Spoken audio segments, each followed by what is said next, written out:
Yeah, the first one I want to mention is, yeah, it's a new win for us, right? And it's for a very good cause. It's a partner called Darwin AI, right? And it's a solution in partnership with Darwin AI as well as the Boston Children's Hospital to be able to bring out a COVID net, like a radiography screening app onto the hospitals across the country. And we did a press release on this new partnership, right, as well as the win that we had a couple of days back. Yeah, so the problem, so the slide has like a lot of tests, but the gist here is that like Darwin AI built out the model based on the capability they had, but they were looking at a solution to be able to operationalize the model like across the different hospitals. So that's where they partnered with the Boston Children's Hospital as well as Red Hat to be able to build out a solution, the MLOps capability, so that it becomes easy to operationalize the solution on all kinds of locations. So if you go to the next, yep. Actually, before you go on, can you maybe talk a little further about, like with this particular use case, what was it about OpenShift that was unique for this particular use case, or why they really selected Red Hat? I'm trying to understand, Yep. the detail behind it. Yeah, absolutely. So what they had the capability to build the model, right? Like I say all the models and so on, but then they did not have the capability to be able to like roll out the models into all kinds of the hospitals and the clinics in like a scalable way. And that's where the like all the value that we have mentioned kind of so far in terms of being able to containerize the model and be able to use all the DevOps capabilities, right, that we have on OpenShift to kind of like roll out the models as part of the intelligent app and be able to update that at a fast pace. So that whole kind of capability, MLOps kind of capability, it was kind of key as to why they picked OpenShift as the underlying the hybrid cloud platform for this solution. Yeah, and you can build this out. So it kind of shows the conceptual kind of flow here, right? On the top right, what you see is like a clinic.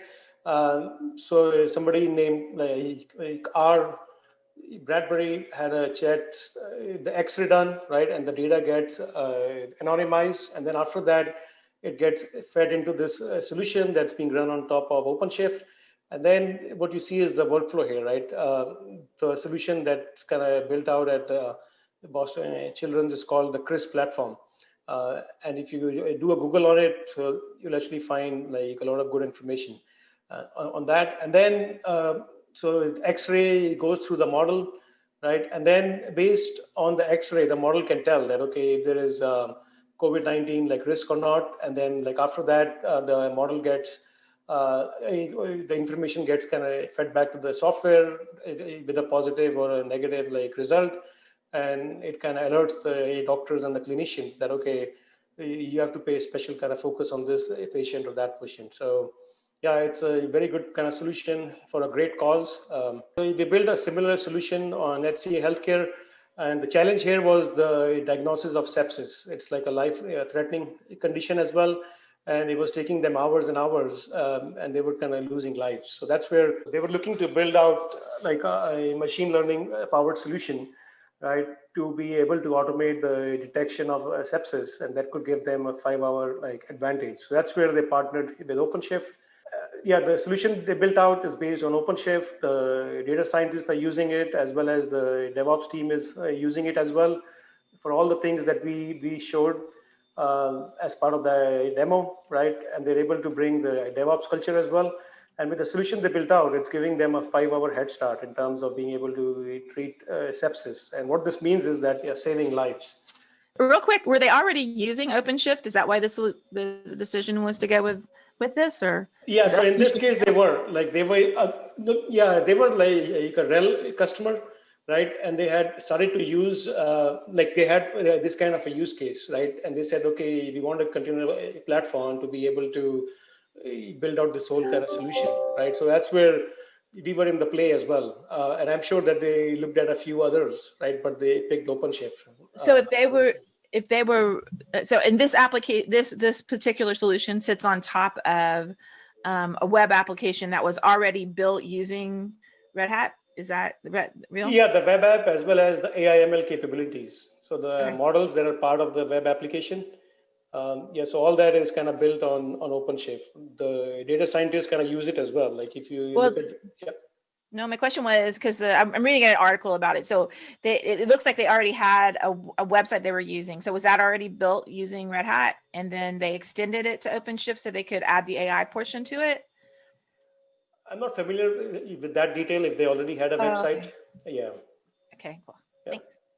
Yeah, but this is a public story as well. So we have like a lot of videos as well as a customer webinar as well, where they go into like a lot more technical details on the solution. Bottom line is, right, we have like a lot of success stories and the capabilities we have, people have kind of built out, and we have the experience there. We have the services capabilities, comprehensive portfolio, right? It's not just it's OpenShift, right? But we have a broader portfolio as well. And then we have built out a lot of the partnerships as well, right? And a lot of our competitors don't have that, right? And it's not just a partnership on the paper. We've done the deep integrations with them, with operators, and a lot of those are actually available if you go with OpenShift. And then to Shar's point, right? It's an enterprise class platform with a lot of capabilities built in, and over 2,000 or so customers, right, on OpenShift. So all that has kind of baked to make it a complete like a Kubernetes platform as compared to just kind of starting off with only a handful of capabilities.